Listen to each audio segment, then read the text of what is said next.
and welcome to another part of today's Memorial Day special. And we're going to talk a bit of sports, a bit of the military, a bit of everything with my next guest, Kenny Albert. That's right, yes, Kenny Albert. We might see, at a baseball game doing the, ALCS, the World Series. You might see him doing football on Sundays. You might see him anywhere because he literally is everywhere. Kenny, thanks for joining us.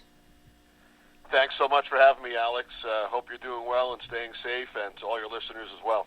And to be honest, beyond the TV screen, you and I have had this friendship for now, 20-something years, it feels like, dating back to the Viscardi school days. Well, it's hard to believe it's that long, but that was always one of the highlights of the year, every May, attending the event at Viscardi and seeing you and so many of the others who made it such a special place. So, I got to ask you, if it was a normal year, a normal Memorial Day, I'm sure you would be at a game today. So what was on your schedule? Well, I would most likely be on the road during the NHL playoffs, normally between early April and early June. I'm busy with hockey, with NBC for the first 3 rounds, and the Rangers on the radio side as far as they go every year, and then with Westwood One for the Stanley Cup Finals. So normally a real busy time of the year. Don't know exactly where I would have been, but would have either been at a hockey rink or a hotel or on a flight heading somewhere. Well, I know also in the fall, in the winter, you also do basketball. So when does that time kind of stop for you to do the hockey and other stuff in the spring? Well, there are certain times of the year, Alex, that are more hectic than others. In October, when everything overlaps, during normal times, football on the weekends, baseball playoff series over the last couple of years during the week, Rangers hockey, some NBC hockey, and I also slide over and work about 20 Knicks games on the TV side as well. So between October and March, it's obviously very busy with hockey and basketball, and during the autumn months, and then April and May, early June, hockey playoffs. A little bit of downtime in the summer, baseball on Saturdays, but usually home a lot during the week, during the summer months. I got to ask you this, because you are such a family man. You see it on Instagram, Twitter. You're very about your daughters, your family. So how much closer have you gotten to them because you're not traveling during these last few months? Well, it's a great question. Have definitely been home, obviously, since early March. March 12th was when I flew home with the Rangers. We had a game in Denver the night before, and today, as we speak, on Memorial Day, it's 75 straight days at home. So one of the positives has certainly been the time around the family. We've been together for that entire time, and that normally does not happen during the course of the year, just due to everybody's schedules, but especially mine with all the work and travel. So if there's one positive to take out of the current situation, for a lot of us, it's certainly that. Obviously, you would love to be working, and I always wonder, because you're doing all these multi-sports, how do you prepare for each game that are literally 3 days apart at times? Right, and sometimes even 2 games in one day. That's happened on a couple of occasions, and multiple games in a week. To me, the preparation's the most important thing. You have to be real organized, and I have a checklist for each sport that I go through prior to every broadcast for a few days or even a week.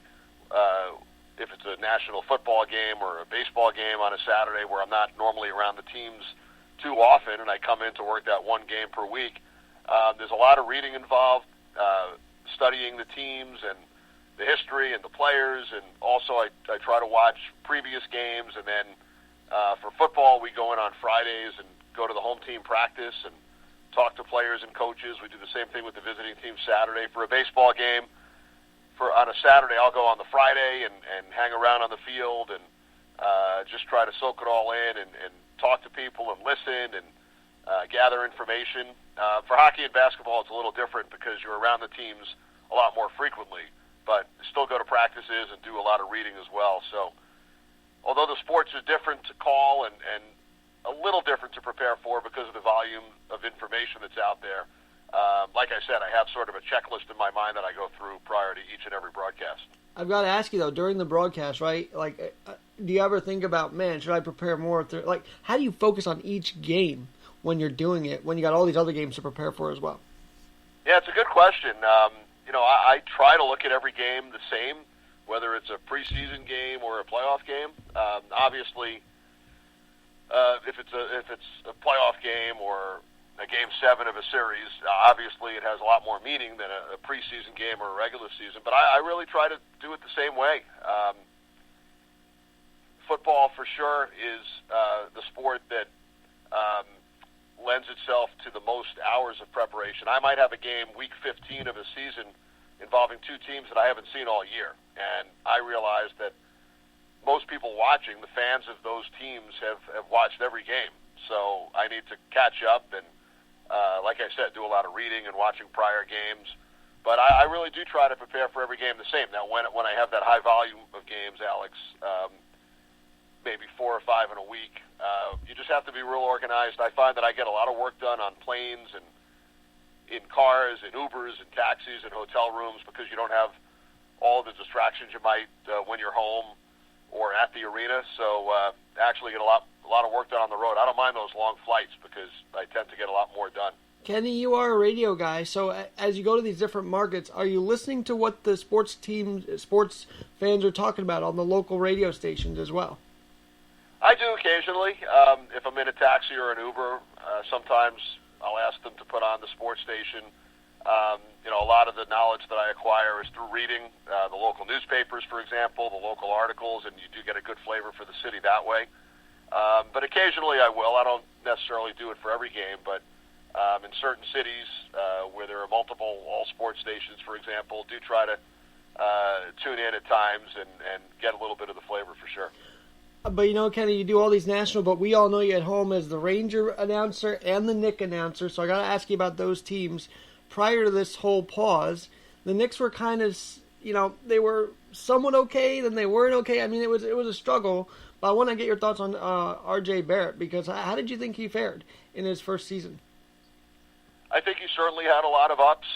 If you ask him, I'm sure he would say there were some downs as well on the court. He went through some injuries, but I think overall he has a terrific future ahead. He had some really good games this year. And I think the Knicks as a team have a terrific future. Bringing in Leon Rose as president, he's made some what looked like really nice hires in the front office. And Scott Perry staying on as general manager, I think, is a good move. So I think the future's bright. And so fortunate to get to work with Walt Clyde Frazier on approximately 20 games every year. One of the greatest Knicks of all time. And the Knicks recently celebrated the 50th anniversary of their first championship on May 8th, 1970, and I had a chance to watch that game and a couple of shows on MSG and other networks, which included Zoom conversations with some of the Knicks stars from that time. So always a lot of fun.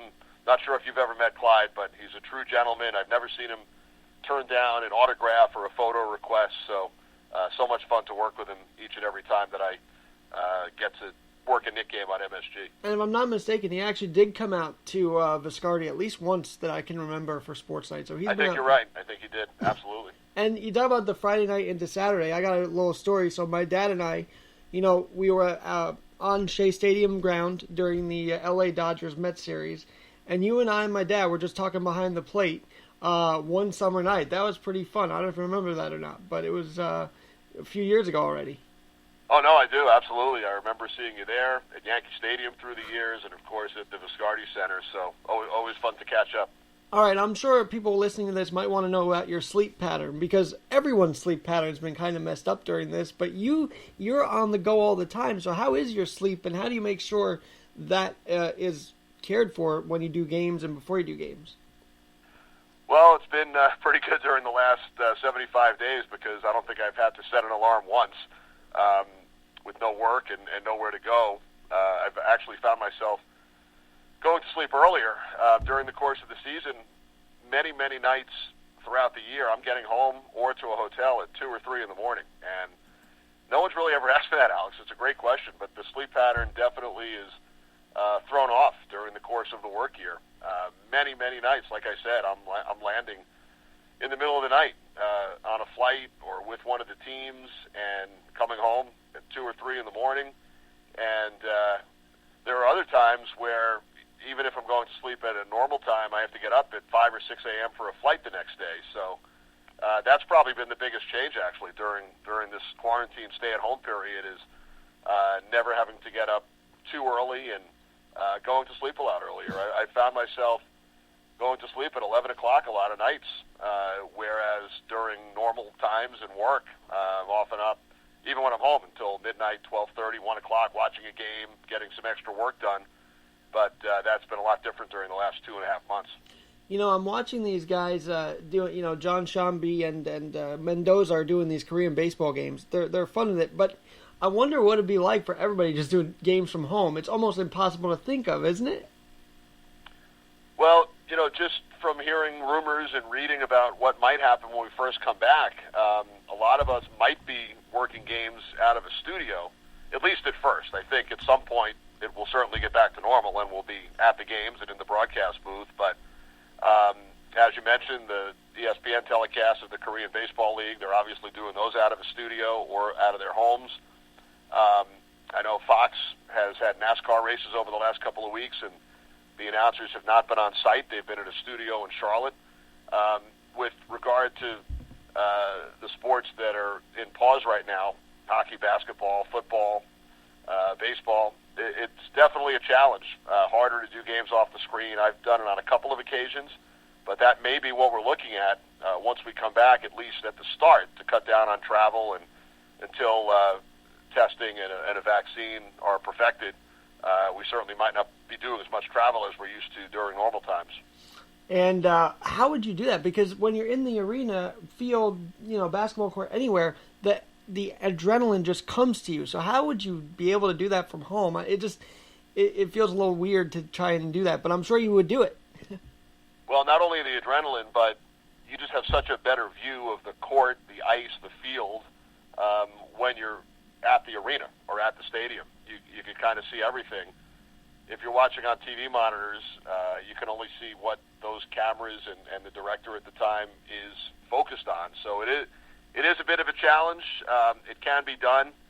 Like I said, I've done it on a few occasions, and I know even with big events such as the Olympics, the announcers covering certain sports over the last few Olympics games have been in a studio and not on site. So again, it can be done, but it's definitely a bigger challenge than if you're at the event. You just mentioned the Olympics, of course. Hopefully there will be one in 2021, and you've done the Olympics too, haven't you? I have. I've worked 5 Winter Olympics, men's and women's ice hockey, and 1 Summer Olympics, did track and field in Rio. But for the most part, my Olympic experience has been during the winter doing hockey games. And I mean, we can all remember. Well, and this pandemic kind of put a damper on the whole 40th anniversary, didn't it? Because the Miracle on Ice did happen 40 years ago this year. It did, and I know the movie Miracle was on the other day, and they've shown some of the games on television. The Islanders won their first Stanley Cup 40 years ago yesterday. I know that game was shown on a couple of networks, on MSG and the NHL network, so a couple of big hockey anniversaries, 40th anniversaries here in 1980. And as you get to watch this when you're younger, now you get to know all these guys. What's that like? Yeah, it was kind of surreal initially getting to know some of those folks and working with them. Bobby Nystrom, who scored the Stanley Cup winning overtime goal for the Islanders in 80, wound up as one of my part-time broadcast partners about 10 years later.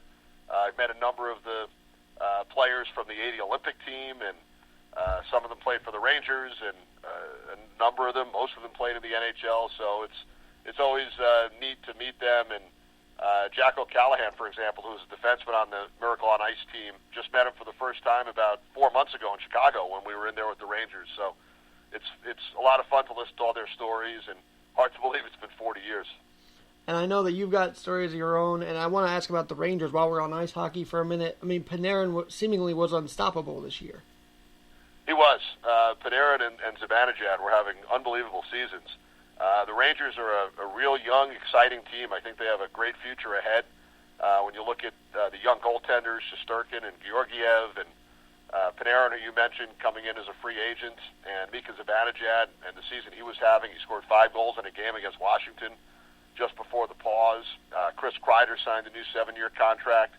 And then some of the young defensemen, Adam Fox and Ryan Lindgren and Tony DeAngelo, were having really good years. And I think David Quinn's the perfect coach for this team. So they were 2 points out when the season went on pause.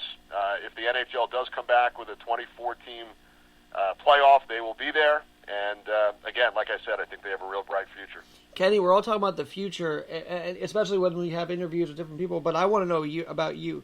I want to know some of your favorite stories while I have you here, being a broadcaster and being in this industry for the years you've been. Well, there are certainly a lot of stories. A number of them have to do with travel, and fortunately, I've never missed a game due to crazy travel or weather issues. But there have been some close calls. There's a story that's been circulating a little bit. NHL.com did a story on it a couple of months ago. My first job, Alex, was in Baltimore, broadcasting minor league hockey with the Baltimore Skipjacks, and they were the AAA affiliate of the Washington Capitals at the time, and it was an unbelievable 2 years. When I look back, I would never trade that in for anything. And Barry Trotz, the head coach of the Islanders, was our assistant coach, and we were road roommates for 2 years. To save money, the organization had the radio announcer and the assistant coach room together, and every year they would set up a fake arrest when they went up to Canada to play some of the teams in the Maritimes, and it was a practical joke, and I was the subject 1 year, so I was driven around in an official-looking car for about 15 minutes and asked all kinds of questions. Is your passport valid? Have you ever been arrested? Do you know anyone that's in real trouble? And I wasn't exactly sure what was taking place while it was happening, but it turned out it was a practical joke set up by Barry Trotz at the time. I know he's a character and he's a winner, but he also is that character that kind of lightens the mood in the locker room, doesn't he? Yeah, he really does. He's a great coach and won a Stanley Cup with Washington 2 years ago, and but a terrific guy. If you met him on the street, if you ran into him, you would have no idea he was the fourth winningest coach in the history of the National Hockey League. He's just a true gentleman. And of course, with the Islanders now, he's really turned that franchise around a little bit. Oh, absolutely. Along with Lou Lamoriello coming in as general manager, they've been there for 2 years now, and they've done a great job. And from those two guys, you probably wouldn't expect anything less. Well, and Lamoriello especially, he's really retooled that, and hopefully, they come back to the island. I know that Long Island misses them. Well, they are building an arena out at Belmont, so they won't be at Nassau Coliseum for many more years. They have returned to Long Island and played a lot of games this past season at Nassau, and I know that's their plan next year. But after that, it'll be a brand new arena right by Belmont Racetrack. And, the Belmont Stakes running in June is just amazing. Even without spectators, that should be fun to watch. But, Kenny, today is Memorial Day, so do you have any memories of calling games on this day specifically that stand out to you? To be honest, not too many, because obviously football does not take place during this time of year. The baseball games that I work are usually only on Saturdays.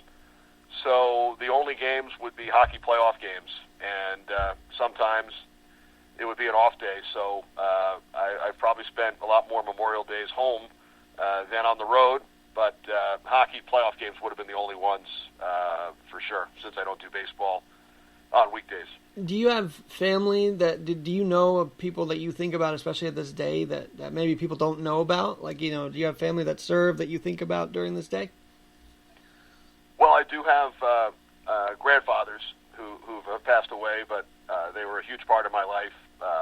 They passed away when I was about 29 or 30, and the other one when I was around 40.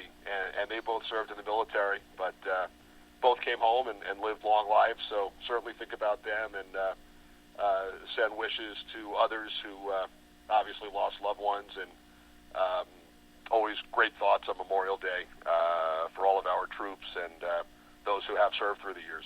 And it's incredible to think that the frontline workers now, the hospital, doctors and nurses are now part of that, right? They are part of the heroes that we talk about. Right. They're all doing an unbelievable job. You see some of the videos and stories on TV, and you have to tip your caps to everything that they've done over the last 2+ months. Kenny, with sports world being impacted, we just saw Patrick Ewing actually get diagnosed with corona. First of all, during this whole thing when they were deciding to put the season on pause and you're flying back in the plane, were you worried at all because of what was going on by March 12th? Well, I think it was certainly on the minds of all of us during the few weeks leading up to the pause when we started hearing stories about what was taking place overseas, and then when people at home were starting to come down with the virus. And on March 11th, when I was in Denver working that last hockey game, the Rangers and Avalanche, that was the night when the story came out about Rudy Gobert and Tom Hanks from Australia, along with his wife, when they announced that they had COVID-19.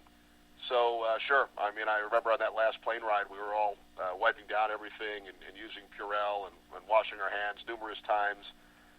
And then for the first few weeks at home, just, worrying and hoping that nobody had the virus. And I think after about 2 or 3 weeks, those fears lessened a little bit just because we were home and weren't really going near any other people. We were still scrubbing down and wiping down packages that came in, but probably had a little more confidence once we were all home and isolated for a couple of weeks. But sure, I think you always have to, until there's a vaccine, you probably have to worry about it anytime you go out. And like I said, we haven't really gone anywhere around people aside from the four of us. We've done some takeout from restaurants, but they bring it out, place it on a table, you get out of your car, you're not near anybody. So, but still taking all the precautions. I probably wash my hands, 20 times more than I used to. And I'm actually looking. Just try to wipe down everything and be safe. I'm looking back at the game, and I remember this. It was overtime in Denver, and the Avalanche had won it in overtime. But it must have felt so much longer than that because of the news coming out that night during that game. It was a surreal night throughout the entire broadcast. Even though the NHL had not canceled yet, the NBA had gone on pause, and I was kind of thinking to myself the entire game, this could be the last game for a while. Now, I was thinking maybe for a couple of weeks or a month. I don't think any of us figured it would go this long back then on March 11th, but there was a surreal, bizarre feeling throughout the course of that game. Absolutely. Kenny, a lot of people, may boo the athletes, may boo the players whenever they're on the road, but I think this one kind of shows that everybody's vulnerable, right? Like, nobody is really above anybody, and hopefully people don't start throwing things on the field again once this thing starts because of that recognition that we're all human. Right, absolutely. Hopefully not. You mentioned Patrick Ewing, and he was a broadcast partner of mine back in '96 for a couple of games. We did NBA Summer League games together, and I've had the chance to run into him on occasion through the years, and obviously sending him best wishes for a speedy recovery. And I cannot let you go without asking a couple more things. The Last Dance, you got a chance to see it, I'm sure. What are your memories being a broadcaster during that 90s era? Well, I was a young broadcaster during that time and didn't do too many NBA games in the 90s. I did a few when I was working in Washington, and one of them was actually against the Chicago Bulls, so I had the opportunity to work one Michael Jordan game, but it was a lot of fun to watch. And really my biggest memories that it brought back, I worked in a behind-the-scenes role for NBC in Barcelona in '92, so I had a front row seat to all of the games played by the Dream Team. So that certainly brought back memories, having watched the greatest team in basketball history from up close. But really enjoyed seeing the behind-the-scenes footage from practices and the things that we had never seen before, and a lot of the interviews as well. So I was, like a lot of your listeners, I'm sure, I was glued to the TV for those 5 Sunday nights for 2 hours each time. Do you think they portrayed it well? I think they did. I think they did a fantastic job with that whole thing. Yeah, I think they did, and obviously there was some controversy involving Scottie Pippen and Dennis Rodman and some others, but I think the producers did a terrific job in putting The Last Dance together. I know they had to rush it a little bit at the end. It was not scheduled to run until a few months later than it did, but I think it gave the country certainly something to do for those 10 hours, and when you look at the ratings, 5-6 million people per show, it was certainly well worth it from their standpoint. I've got to ask you this: how is Dad doing? I mean, everybody probably is wondering how Marv Albert's doing. How is Dad doing? He's good. He's in his apartment in New York. I know he's doing a lot of reading and watching TV and movies and catching up on everything, but doing real well. And that's good to hear. And I've got to ask this because I feel like some broadcasters may be doing, like, honing their skills and doing play-by-play. Have you turned on the TV and muted it and done games yourself? Have you tried that for sort of practice? Not really. I think we all, as play-by-play broadcasters, tend to do it in our head once in a while if you're at a game that you're not working or watching on television. But no, I think the only practice, the only play-by-play I've really done, I've been doing Cameo videos for charity. Cameo is a company. You can find them online or on their app. celebrities, actors, athletes, sportscasters can do a 30-second to 1-minute video for you, whether it's a birthday greeting, a Father's Day greeting, just some play-by-play involving your favorite team. And I've been donating all the proceeds to charity, to various charities and restaurants to feed the frontline workers during the course of this time. So that's been a lot of fun. So I've had a couple of snippets of play-by-play during the filming of those videos. Kenny, where can people find that? That's really cool. You can go to their website, Cameo.com. They have an app as well, so those are probably the best places to find it. I know I tweeted about it a couple of weeks ago, so you can go back and search the history on Twitter as well. But like I said, all the proceeds, at least for mine, and I know some others are doing the same thing, are going to charity. And, you work closely with Brady and Manning. What was it like watching them do the golfing yesterday with Tiger and Phil and raising $19 million, by the way? Yeah, they did an unbelievable job. The All-In Challenge, which I took part in as well, was a big a part of yesterday's festivities. But, yeah, no, it was a lot of fun to watch. And the fact that they were mic'd and you can hear some of their conversations. I think I haven't seen the ratings yet, but I'm sure that many sports fans, millions around the country, tuned in yesterday. And, always fun to see athletes competing in another sport. And I know both Brady and Manning talked about it at the end during the post-match interview about how sort of unnerved they felt being out there on a golf course with two of the all-time greats. Kenny, what's your message for sports fans that know you, that love your work, that know your work, that know the voice? What's your message to them today as you get to talk to them and through this podcast today? Well, the biggest thing, Alex, is, again, hopefully everybody's healthy and staying safe and hanging in there. We've all gone through tough times, and some more so than others. But hopefully life is back to as close to normal as it will be pretty soon. And sports are a big part of that for so many of us. So there have been some positive reports lately about the potential returns of pro sports. Hopefully that's the case. And can't wait to see you and a lot of the listeners back out there at arenas and stadiums, hopefully real soon. Kenny, let's make it so. And when these plans become finalized, maybe come on back and give us an update on what's going on. Absolutely, I'd love to anytime. That was Kenny Albert. He's the only sportscaster doing all four major sports now. It's pretty amazing that you're doing this, Kenny. So thanks for joining us today. Thanks, Alex. Anytime, and hope to see you soon. Definitely. I'm Alexander Garrett. Have a blessed rest of your Memorial Day.